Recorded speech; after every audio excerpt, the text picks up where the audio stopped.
Nicola Tesla కొన్నిసార్లు వారాల తరబడి ఒంటరిగా తన ల్యాబ్ లో గడిపేవాడు. ఆ సమయంలో అతను ప్రపంచాన్ని కాదు, తన ఆలోచనలను వినేవాడు. అతను ఒకసారి ఇలా చెప్పాడు: ఒంటరిగా ఉండటం బాధ కాదు, ఒంటరిగా ఉండగలిగే శక్తి లేకపోవడమే మనిషికి అసలు బాధ.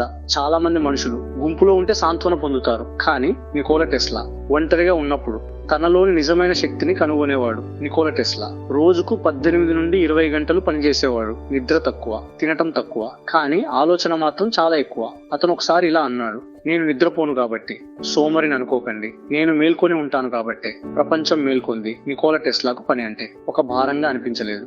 పని అంటే అతనికి జీవితం. అతని జీవితంలో సెలవు అనే మాట చాలా అరుదు, ఎందుకంటే మనసుకు నచ్చిన పనిలో అలసట ఉండదు అని అతను గట్టిగా నమ్మాడు. నికోలా టెస్లా రోజుకు 2 గంటలు మాత్రమే నిద్రపోయేవాడు, కానీ మధ్యాహ్నం సమయంలో కొంచెం సేపు కళ్ళు మూసుకుని తన మనసును మళ్లీ తాజాగా చేసుకునేవాడు.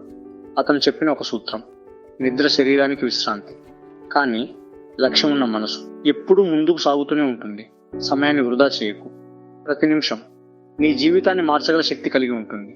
ఇది నికోలా టెస్లా మనకు నేర్పించే పాఠం. నికోలా టెస్లా ఏ పని డబ్బు కోసం చేయలేదు, తనకు నచ్చిన పని మాత్రమే జీవితం మొత్తం చేసేవాడు. చివరికి అతని జీవితం ఒక చిన్న హోటల్ గదిలో ఒంటరిగా ముగిసింది. కానీ అతను ఎప్పుడు ఒక మాట చెప్పేవాడు: డబ్బు సంపాదించడానికి నేను పుట్టలేదు, ప్రపంచాన్ని వెలిగించడానికి నేను పుట్టాను. అతని పేటెంట్లు వేరొకరి చేతుల్లోకి వెళ్ళాయి, అతని ఆవిష్కరణలు వేరొకరికి సంపదను తెచ్చాయి. కానీ నికోలా టెస్లా అదే విషయాన్ని ఎప్పుడూ పట్టించుకోలేదు, ఎందుకంటే అతనికి డబ్బు కంటే ఆవిష్కరణే గొప్పది. ప్రపంచం ఒకప్పుడు అతన్ని పిచ్చివాడని అనుకుంది.